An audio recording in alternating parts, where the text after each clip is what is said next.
This weekend, the Jefferson County Historical Society celebrates a huge milestone. The Paddock Museum on Washington Street in Watertown, where the Historical Society operates, will recognize 100 years of service.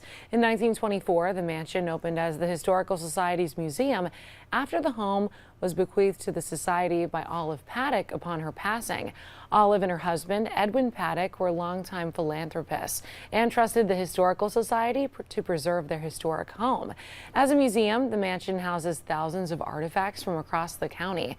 This weekend, there's a 100th anniversary gala open to the public on Saturday from 6 to 9 p.m.